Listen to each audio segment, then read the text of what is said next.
بسم اللہ الرحمن الرحیم، السلام علیکم۔ میں سمیع ابراہیم ہوں اور آپ دیکھ رہے ہیں ہمارا یوٹیوب اور فیس بک چینل۔ اڈیالہ جیل میں سائفر کیس کی سماعت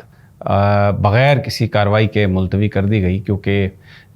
پی ٹی آئی کے وکلاء نے یہ درخواست دی تھی کہ اسلام آباد ہائی کورٹ میں جو سائفر کیس ہے اس میں کہ کیا یہ ان کیمرہ ہو، اوپن عدالت میں ہو اور درخواست ضمانت اس پر جو فیصلہ ہے وہ محفوظ ہے، تو نہیں آج اس پر سماعت ہونی چاہیے۔ اس کی میں آپ کو بتاتا ہوں ساری تفصیل اور کیا، اور اس کے علاوہ نئی تفصیلات آئی ہیں کہ عمران خان صاحب کا جو سیل ہے وہ کتنا بڑا ہے، وہ رہ کس طرح سے رہے ہیں۔ میں آپ کو جو ان کی کل اپنی فیملی کے ساتھ جو ملاقات ہوئی ہے اس کی جو روایات کچھ ان کے وکلاء نے بیان کی ہے میں آپ کے ساتھ شیئر کروں گا، اور آپ کو اندازہ ہوگا کہ عمران خان کن حالات میں وہاں پہ رہ رہے ہیں۔ اور کل ان کی برتھ ڈے بھی ہے اور بہت سارے لوگ ان کو برتھ ڈے کا پیغام بھی دے رہے ہیں، اپنی ان کو نیک تمناؤں کا اظہار بھی کر رہے ہیں، لیکن وہ اس وقت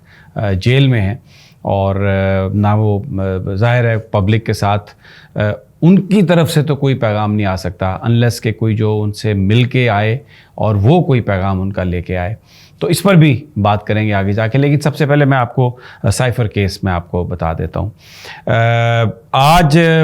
جب ابو الحسنات ذوالقرنین جو اسپیشل کورٹ کے جج ہیں وہ جب اڈیالہ پہنچے جیل میں، تو جس جگہ پر سماعت ہونی تھی وہاں پر chairman P T I Imran Khan اور شاہ محمود قریشی موجود تھے، اور جیسے ہی سماعت شروع ہوئی تو پی ٹی آئی کے وکلاء نے ٹرائل روکنے کی درخواست دائر کر دی، اور انہوں نے کہا کہ کیونکہ اسلام آباد ہائی کورٹ میں فیصلہ محفوظ ہے ان کیمرہ ٹرائل کے حوالے سے، تو یہ شفاف اور منصفانہ ٹرائل کے لیے ضروری ہے کہ یہ اوپن ٹرائل ہو، پبلک کو پتہ چلے، اس لیے آپ اس کو روک دیں اس ٹرائل کو۔ تو جج صاحب نے یہ کہا کہ کیا اس حوالے سے کوئی اسٹے آرڈر موجود ہے اسلام آباد ہائی کورٹ کا؟ اگر اسٹے آرڈر موجود نہیں تو پھر تو ہم اس کو کارروائی کریں گے، جس پر اور پراسیکیوٹر نے یہ استدعا کی عدالت سے کہ شہریوں کو اس سماعت سے اور اس کو دور رکھا جائے اور یہ ان کیمرہ ہو، تو جس پر جج صاحب نے کہا کہ یہ تو آلریڈی اڈیالہ جیل میں یہ پہ ہم سماعت کر رہے ہیں، یہاں پر تو کسی طرح کا کوئی شہری نہیں ہے، تو یہ جو آپ کی بات ہے یہ تو ارریلیونٹ ہے۔ پھر بعد میں اس کیس پر جو سماعت ہے وہ ملتوی کر دی گئی، اور جو ملزم ہے یعنی شاہ محمود قریشی، عمران خان اور ان کے وکلاء جو چالان جو انہوں نے ایف آئی اے نے جس کی خبریں ہیں کہ سبمٹ کیا ہے، اس کی نقول بھی جو ہیں وہ نہیں تقسیم کی جا سکی، کیونکہ جو پی ٹی آئی کے وکلاء ہیں انہوں نے کہا کہ ہم یہ نقول نہیں لے سکتے، اور ساتھ انہوں نے یہ بھی کہا کہ یہ آفیشیل سیکرٹ ایکٹ ایک بڑا سنگین جرم ہے، انگریز کے زمانے کا جرم ہے، اور جس کی کوئی نظیر نہیں ملتی۔ اس ٹرائل کو خفیہ رکھا جا رہا ہے، اور اس سے پہلے اس کا جو ایف آئی آر درج ہوئی اس کو خفیہ رکھا گیا، پھر جس طریقے سے عمران خان کو گرفتار کیا گیا اس کو خفیہ رکھا گیا، ان کا جو ریمانڈ جس طریقے سے دیا گیا، وہ ساری جو کارروائی ہے وہ خفیہ رکھی گئی ہے۔ اور اب یہ ایک چھوٹا سا کمرہ ہے جس میں یہ ٹرائل ہو رہا ہے۔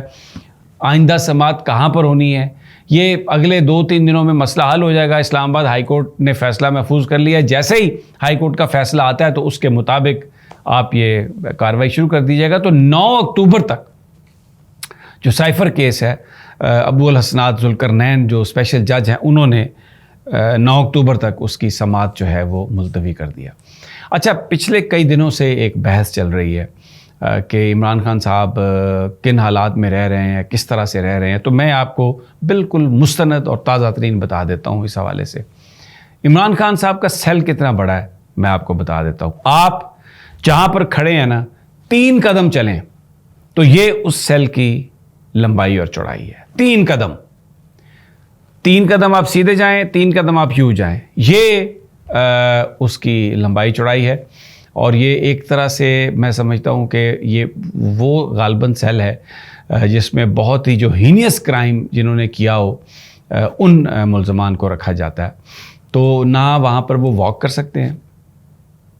3 قدم چلتے ہیں تو ختم ہو جاتا ہے جو کمرہ ہے، اور ان کے ارد گرد کے جو کمرے ہیں وہاں پر جو لوگ ہیں، یہ اب ان کے وکلاء کا یہ امپریشن ہے کہ وہ کوئی ملزم نہیں ہے، وہ کوئی قیدی نہیں ہے، وہ کمرے صرف چند لوگوں کو الاٹ کیے گئے ہیں، چاہے وہ پولیس کے ہیں، اسپیشل برانچ کے ہیں، کسی اور ایجنسی کے ہیں، اور وہ جو ٹائم ہے عمران خان کے سونے کا، اس ٹائم پہ وہ شور مچاتے ہیں، اور خان صاحب کو شور مچانے کا مقصد یہ ہے کہ ان کو نیند نہ وہ کر سکیں، سو نہ وہ سکیں۔ اب کل ان کی فیملی سے ملاقات ہوئی، ان کی بہنوں سے بھی، ان کی اہلیہ بھی تھیں، تو وکلاء جو ہیں ان سے جو ملاقات ہوئی تو انہوں نے جو نریٹ کیا کہ یہ غالباً سپرڈنٹ یا ڈپٹی سپرڈنٹ جیل کے کمرے میں یہ ملاقات ہوئی، فیملی جو تھی وہاں پر پہلے موجود تھی، عمران خان صاحب وہاں پر آئے، انہوں نے شلوار قمیض پہنی ہوئی تھی اور ان کے ہاتھ میں تسبیح تھی، وہ بڑے کمزور لگ رہے تھے، ان کی آنکھوں کے گرد جو اب حلقے ہیں وہ بھی نظر آ رہے ہیں، پڑ گئے ہیں ان کے حلقے زیادہ آنکھوں پہ، اور ان کی جو بہنیں تھیں غالباً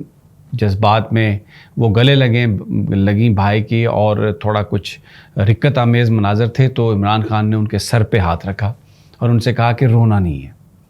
میں جو کچھ کر رہا ہوں یہ میرا اللہ جانتا ہے کہ میں اپنی قوم کے لیے کر رہا ہوں، اور یہ قوم میرے ساتھ ہے، اور مجھے یقین ہے کہ میرا اللہ میری مدد کرے گا اور ہم جیتیں گے، اور آپ نے کوئی کسی طرح کا رونا دھونا نہیں ہے۔ وہاں پر ان سے پوچھا گیا آپ کی طبیعت کیسی ہے، انہوں نے کہا کہ ظاہر ہے جو اٹک جیل تھی وہاں پر تو کیونکہ وہ ان کو واک کرنے کا بھی ٹائم مل رہا تھا، کچھ تھوڑی سی جگہ بھی ملی ہوئی تھی، اور وہ ایڈجسٹ کر گئے تھے، کیونکہ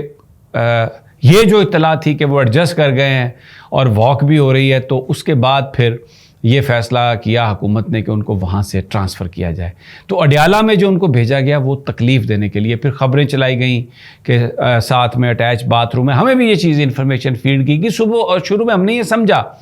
پہلے یہ اس طرح کی انفارمیشن فیڈ کی گئی کہ ان کے ساتھ ملاقاتیں ہوئی ہیں، اور تاثر یہ تھا کہ یہ بڑی ایک پازیٹیو ڈیولپمنٹ ہے، تو خبریں ہوئیں، ہم سے بھی یہ بات ہوئی، لیکن اب میں آپ کو اس سے پہلے بھی بتا چکا ہوں، 5 اگست سے جب سے عمران خان صاحب گرفتار ہوئے ہیں، یہ میں بڑی ذمہ داری سے کہہ رہا ہوں، 5 اگست سے آج تک سوائے وکلاء کے جو ان کے وکیل ہیں عمران خان صاحب کے، اور فیملی ممبر جس میں ان کی بہنیں ہیں اور جس میں ان کی اہلیہ ہیں، کسی اور شخصیت سے عمران خان کی ملاقات نہیں ہوئی۔ اور اٹک میں جو کتابیں تھیں، 30-40 کتابیں تھیں جو وہ پڑھ رہے تھے، جب وہ اڈیالہ میں آئے ہیں تو وہ کتابیں بھی واپس لے لی گئی ہیں، اب ان کے پاس ایکسیس صرف ایک قرآن شریف کی ہے جس کو وہ پڑھتے ہیں، زیادہ تر ان کا جو وقت ہے وہ قرآن پاک پڑھنے میں گزرتا ہے، نوافل پڑھنے میں گزرتا ہے، اور وہ تسبیح کرتے ہیں، لیکن کمزور ہو گئے ہیں کیونکہ واک نہیں ہے، سونا جو ہے وہ ممکن نہیں ہے ارد گرد کے شور کی وجہ سے، لیکن ان کا حوصلہ نہیں ٹوٹا ہوا، بالکل پرعزم ہے، اور وہ کہتے ہیں کہ میں یہ آزمائش ہے مجھ پر میرا اللہ لے کے آیا، اور میرا اللہ ہی اس کو کاٹے گا، اور لوگ میرے ساتھ ہیں، اور انشاءاللہ لوگ یہ ثابت کریں گے کہ وہ میرے ساتھ ہیں، اور وہ تبدیلی چاہتے ہیں۔ وہ کہتے ہیں میری ذات کے ساتھ نہیں ہے، وہ اس تبدیلی کے لیے میرا اور میرے پاکستان کے لوگوں کا سفر ایک سمت میں ہے کہ ہم تبدیلی چاہتے ہیں، اور آئین کی سپریمیسی چاہتے ہیں، اور جو ریاست مدینہ کا جو کنسیپٹ ہے اس کو فلفل کرنا چاہتے ہیں۔ Excuse me. تو یہ صورتحال ہے۔ اگلی ویڈیو تک اجازت دیجیے، اللہ نے کے بعد۔